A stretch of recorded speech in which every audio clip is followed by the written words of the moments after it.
Hola, bienvenidos a todas y todos a este podcast que estamos realizando el día de hoy. Vamos a conversar acerca de la alimentación vegana junto a Bárbara. Bueno, antes que nada, muchas gracias por haber querido participar con nosotras de esta entrevista para hablar sobre la alimentación vegana y los alimentos fortificados. Cuéntanos, ¿cómo estás? Bien, gracias. ¿Y ustedes? Muy bien. Bueno, ¿crees que una alimentación vegana podría llegar a ser igual que una dieta tradicional en relación a los nutrientes? Yo creo que sí. Em, en cuanto a una alimentación habitual con alimentos de origen animal, el único nutriente que pueden conseguir y que una persona vegana no puede conseguir es la vitamina B12, pero es Ujú. sumamente fácil suplementarla, entonces no hay ningún problema con eso y en general no hay mayores inconvenientes para conseguir los demás nutrientes. En el fondo, lo que uno trata de conseguir por la dieta son los nutrientes, no el alimento en sí. Claro. Bueno, según su criterio, ¿recomienda la alimentación vegana en niños durante el crecimiento? Sí, siempre y cuando esté asesorada con un profesional nutricionista, no hay ningún problema con que un niño pueda adoptar el tipo de alimentación vegana. Sí hay que tener mucho ojo con algunos nutrientes críticos para no afectar su crecimiento, pero en el fondo el mismo ojo que se tiene que aplicar con cualquier niño. Y lo Ujú. ideal es que cualquier niño pueda recibir una atención nutricional. Entonces, en el fondo no hay ningún problema con que cualquier persona en cualquier rango etario pueda adoptar esta alimentación, siempre y cuando esté asesorado y pueda cumplirla de una manera equilibrada y en el fondo haciéndole caso a su profesional. Claro, como ligado desde con mayor conciencia también, como Sí, averiguar más, ahondar más en el tema, porque claramente es una alimentación eh, que no solo es por el medio ambiente, sino que también es súper saludable. Sin embargo, requiere esto que mencionas tú, que es importantísimo asesorarse por un profesional, eh, tener en cuenta qué alimentos o qué nutrientes más que nada son los que podría estar en como disminuidos en la alimentación para así poder estar saludables. Pero claro. bueno, pasemos a la siguiente pregunta.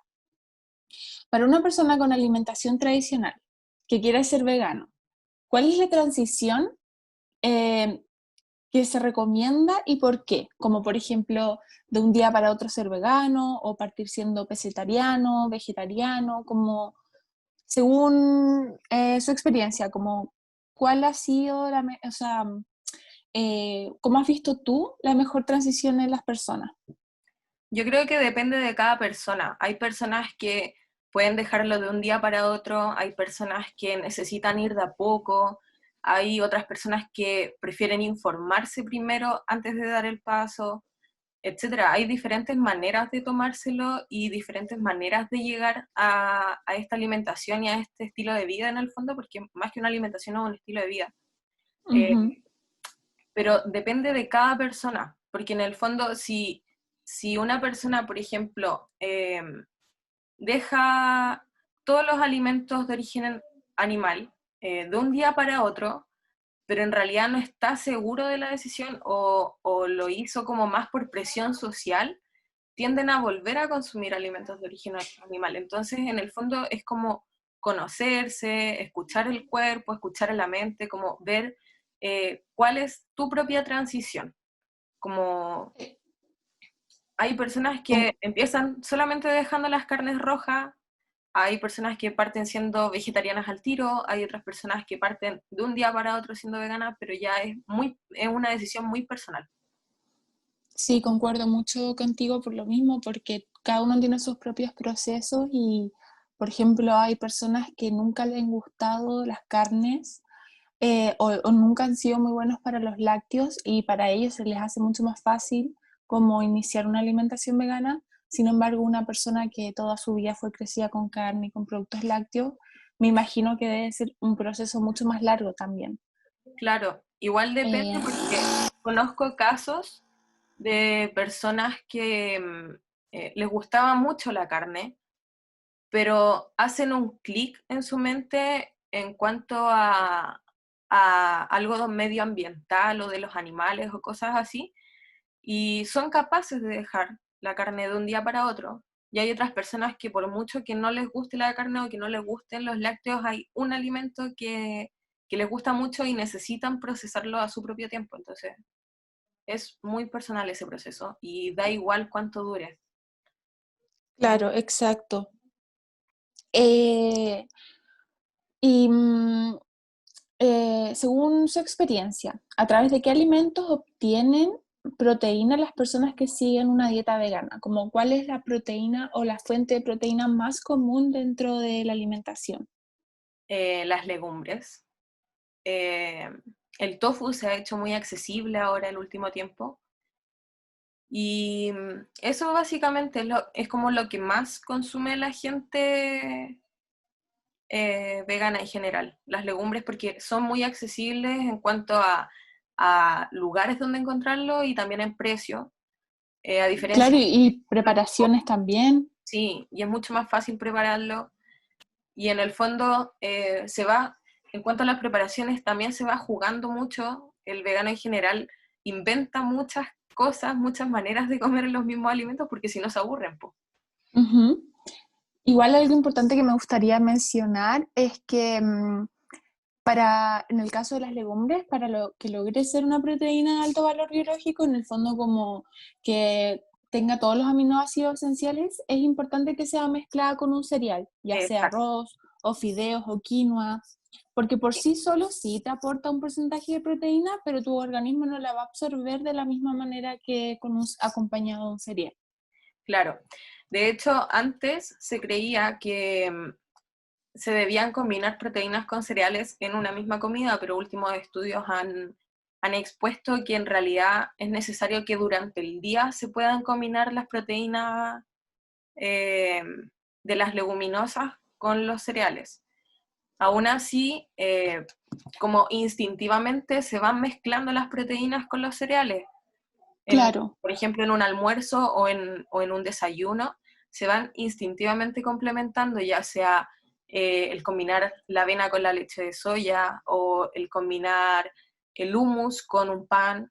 Entonces, Ajá. algo muy instintivo. En general se va combinando bastante bien. Sí, eso es cierto. Y eh, se ha comprobado, o según lo que usted se ha informado, entre personas veganas la incidencia de enfermedades es menor a comparación de los que tienen una alimentación convencional. ¿Qué opinas al respecto? Creo que sí pasa eso, principalmente porque el vegano está más interesado en su nutrición, ya sea porque, em, por decirlo de una forma más cotidiana, como que quiere taparle la boca al resto, mostrándole que puede llevar una vida saludable sin consumir alimentos de origen animal, pero también por una preocupación propia, porque en general el vegano trata de ser lo más consciente posible consigo mismo y con el ambiente. Entonces, tienden a preocuparse mucho de lo que comen, de cuánto comen, para poder nutrirse de una manera óptima. Entonces, pasa eso y también otro factor que yo creo que influye bastante es la comida chatarra existente para veganos, que uno no es tan accesible como llamar por teléfonos y que te traigan un sándwich del McDonald's, por ejemplo. Eh, o, o el mismo hecho de que en general si uno compara las grasas saturadas o en general el colesterol que contienen estas comidas chatarras de origen animal, eh, las de origen vegetal prácticamente no las tienen. De hecho, un alimento de origen vegetal jamás va a tener colesterol porque ningún vegetal tiene hígado y el colesterol se sintetiza en el hígado. Entonces, Claro, o sea, son ricos en ácidos grasos monoinsaturados que en el fondo sí, son los saludables, los que idealmente todos deberíamos consumir. sí, en el fondo con lo Em, que hay que tener ojo sí es con las grasas trans de las frituras, entonces igual se recomienda no consumir tantas frituras y hay cosas que son comunes en una alimentación convencional con una alimentación vegana, pero en general la alimentación vegana tiende a ser más saludable. En ese Claro, y por productos más orgánicos también, menos sentido, procesados, menos intervenidos por el hombre. claro. Em, Eso tiene que ver con lo y mismo que te mencioné de tratar de tener conciencia con el ambiente también. porque claro, el veganismo no es solo un tema de alimentación como mencionaba, sino algo que va mucho más allá.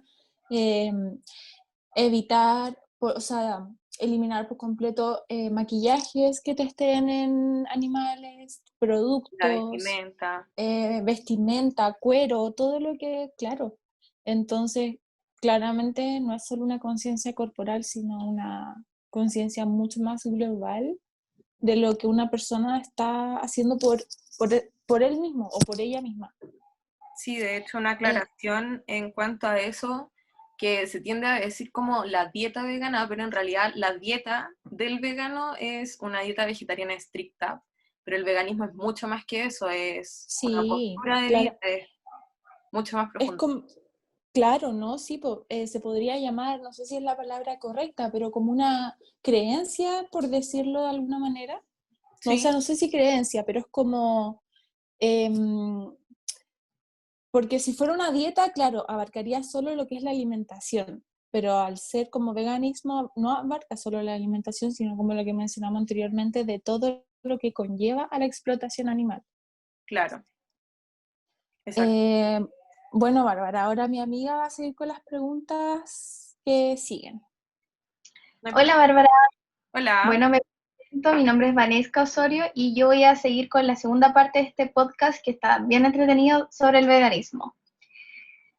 A ver, ¿cuál crees tú que son las mayores ventajas y desventajas que encontramos en una alimentación vegana? Esta es la típica pregunta que se le hace a todo el mundo que es vegano. sí. Bueno, la desventaja es, em, yo creo que es em, como el juicio social, yo creo. Más que las demás cosas es como el juicio social, porque tienden a juzgarte muchos quienes te rodean. Y en cuanto a nutrición, una desventaja es que obligatoriamente tienes que empezar a suplementarte con vitamina B12. Y hay gente que no se acostumbra o que le cuesta mucho acostumbrarse, pero en el fondo te terminas acostumbrando igual. Y ventaja, yo creo que em, entras a ser mucho más consciente en muchos sentidos de tu vida y, y tiendes a buscar una vida más saludable de una manera consciente o inconsciente. Y Ujú. al final, por lo menos en mi experiencia, sé de mucha gente que cuando pasan al veganismo se sienten muchísimo mejor consigo mismo, con su cuerpo, se sienten más vitales, se sienten mucho mejor en todos los sentidos posibles. Entonces yo creo que es una ventaja súper buena y muy importante que tiene el adoptar este estilo de vida. Claro. Claramente son más las ventajas que las desventajas esta alimentación. O Sí, sea, por ningún motivo te va a llevar por el camino malo. no, no para nada. Igual hay gente que se devuelve, pues que vuelve a consumir alimentos de Ah, origen animal, pero va como más por una cuestión de convicción más que otra cosa. ujú. Bueno, y según su experiencia, ¿crees que la alimentación vegana es más cara que la alimentación tradicional? Y si es así, ¿por qué? Depende de lo que quieras consumir, de dónde compres y lo que compres. Porque, por ejemplo, comparemos el precio de un kilo de carne con un kilo de legumbres y su Ujú. duración. En general, es mucho más barato consumir legumbres. Claro, y Rinde, la legumbre dura mucho más, claro, rinde mucho más, rinde mucho pero más. por lo que se tiende a pensar que la alimentación vegana es cara es por los alimentos procesados. Por ejemplo, si estoy de cumpleaños y me quiero comprar una torta normal me va a salir ¿cuánto? Entre 10.000 pesos, 15.000 pesos aprox. En un ¿Sí? supermercado es mucho más accesible. En cambio, una torta vegana me va a salir alrededor de 30.000 pesos, del mismo tamaño, o incluso más pequeña. O el comprar una hamburguesa de legumbres sale más cara que una hamburguesa de carne. Sí. Pero en realidad, si se buscan estos alimentos procesados, sí, es más caro. Pero si uno compara una alimentación vegana completa, sin tantos alimentos procesados, y la compara con una alimentación convencional, también equilibrada, tienden a tener los mismos precios, porque en realidad las únicas diferencias que tienen es el contenido proteico de la lista de supermercado, por decirlo de alguna manera. Y las legumbres tienden a ser más baratas que la carne. Sí, sí. Entonces, siempre depende de lo que tú quieras consumir. Si quieres consumir más alimentos procesados, claramente el veganismo te va a salir caro. Pero O comidas más especiales, como una hamburguesa de legumbres mucho más cara que una hamburguesa de carne común y corriente. claro, entonces, pero si comparamos, por ejemplo, el contenido de vegetales, que es como lo más caro de una alimentación de cualquiera de las dos, si la gente consumiera la cantidad de vegetales, o sea, de frutas y verduras que debiesen consumir, les saldría lo mismo que a un vegano. Esa es la otra diferencia. La gente con alimentación convencional tienden a no consumir tantas verduras y frutas, entonces Sí. suelen gastar menos. En cambio, el vegano o el vegetariano come muchas verduras y muchas frutas, y por eso se tiende a pensar que es más caro, pero en realidad si comparamos las dos dietas de una manera equilibrada ambas, el veganismo sale, me atrevería a decir que más barato que una alimentación convencional. Sí, de hecho, según estudios, es muy baja el porcentaje de la población que consume las 5 frutas y 5 verduras que se deberían consumir al día. Sí, Es sí, un porcentaje muy bajo. sí, según la encuesta nacional es muy bajo ese porcentaje. No recuerdo exactamente cuánto, pero era bastante bajo. Sí, es bajo. Bueno, sigamos. Basándose solo en la ingesta de alimentos, ¿la dieta es completa y equilibrada o es necesaria alguna suplementación? En una dieta vegana y vegetariana es sí o sí necesaria la suplementación de B12. En algunos casos se necesita suplementar en hierro, en algunos casos particulares, pero en general la única suplementación que siempre sí o sí se va a necesitar es la de la B12, que Es la existe. que te entrega la proteína de origen animal. Sí, de hecho, una pregunta que se suele hacer es ¿por qué un vegano no puede conseguir la B12? Siendo que se dice que, por ejemplo, la espirulina u otros alimentos tienen B12, pero en realidad son homólogos de la B12. Son como una B12 inactiva, por decirlo de alguna manera. Claro. Pero es porque la B12 es de origen bacteriano, y las bacterias que sintetizan esta B12 no se alojan en el lugar donde nosotros absorbemos, que se nos alojan en el colon, pero nosotros absorbemos en otra parte del intestino, en el intestino delgado, para ser más precisa. Entonces no podemos consumirlas de ahí. Entonces, ¿qué pasa? Que los animales consumen estas plantas con estas bacterias, porque estas bacterias son simbióticas con las plantas, y el animal procesa esta B12, la vuelve activa, y luego cuando el humano come esa carne ya tiene la B12 activa. Entonces sí, es necesaria sí o sí la suplementación de vitamina B12 en el vegano y en el vegetariano. Lo que sí es que hay diferentes formatos, dependiendo la persona, que está como el formato diario, el formato 2 veces al día o una vez al día, y está el formato también semanal. Pero eso ya depende más de costumbre y de hábitos. Ya, mira, de eso no tenía conocimiento yo de los distintos formatos de la vitamina B12. Creo que también hay una inyectable, ¿o no? Sí, está la neurobianta, que es la clásica vitamina B2 inyectable, pero en realidad no se recomienda mucho ocupar esa suplementación, porque en el fondo este formato inyectable es más para personas que ya tienen una deficiencia de B12. Ah, ok. Sí, porque en el fondo lo que tú haces cuando inyectas la B12, que en realidad son dosis semanales, es llenar tus reservas de B12 para luego, por ejemplo, en el caso de un vegano, después continuar con las dosis diarias o semanales eh, para poder mantener tus niveles normales de B12. O sea, como que de cierta manera te regulariza tus niveles de vitamina. Claro, es como un insulino resistente o un diabético cuando se inyectan insulina, que como que Ujú. crea las reservas, pero después se va disminuyendo, disminuyendo. Es como una asociación similar. Oh, sí. Bueno, a ver, en el caso de los productos lácteos se asocia inmediatamente con el calcio. En una alimentación vegana, ¿de qué alimentos principalmente obtenemos cantidades importantes de calcio?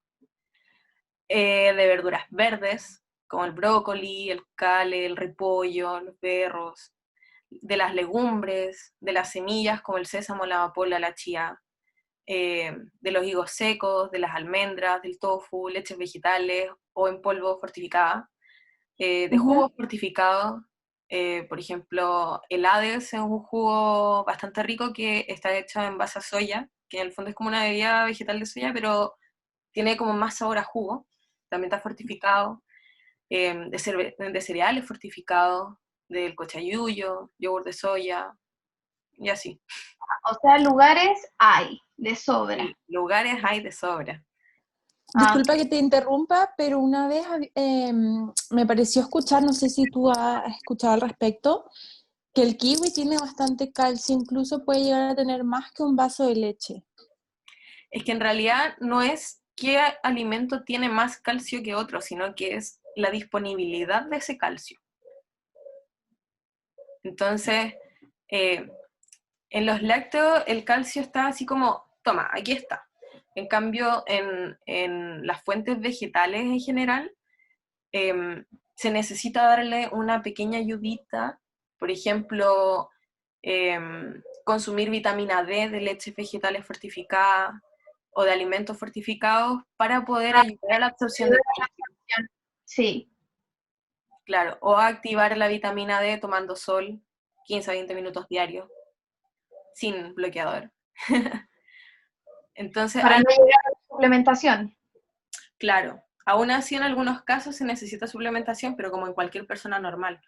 Por ejemplo, en adultos mayores muchas veces es necesaria la suplementación y no porque sean veganos. O en un adulto No, normal también puede necesitar suplementación de calcio y no necesariamente porque sea vegano. Porque en general el calcio tiende a bajar la absorción con los años. disminuye, sí. Sí. Bueno, y como última pregunta, cerrando este podcast, dentro del mercado, ¿qué alimentos fortificados conoces para la alimentación vegana? Los más importantes.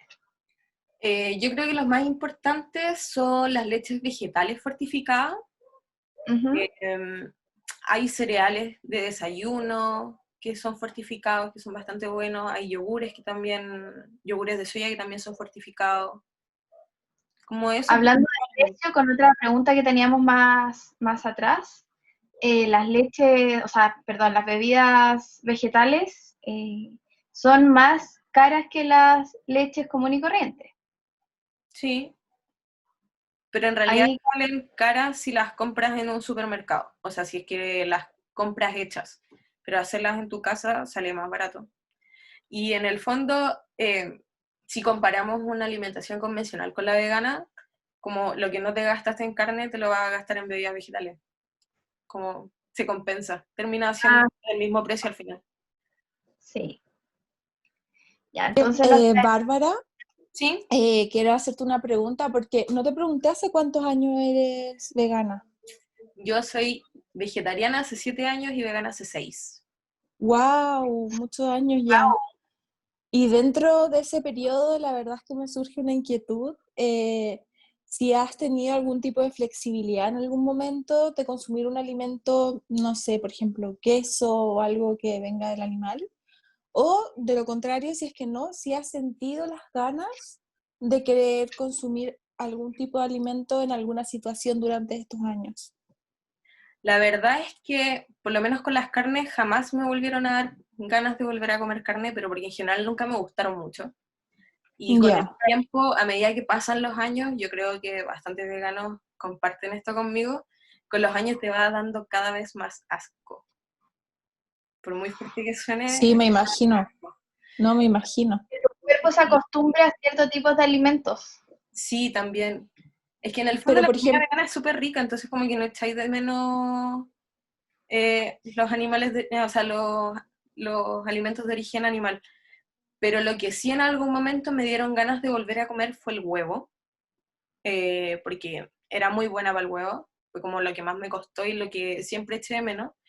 Pero cuando empiezas a conocer la industria del huevo o empiezas a conocer la industria de los lácteos y te empiezas a dar cuenta que es igual o más cruel que la industria cárnica, ya dejan de darte ganas y te empieza a dar asco también. En general a los veganos y vegetarianos, Ujú, sí, que cerca de sus comidas no consuman infusiones y café, por favor, ni té, para que no afecten su absorción de calcio ni de hierro.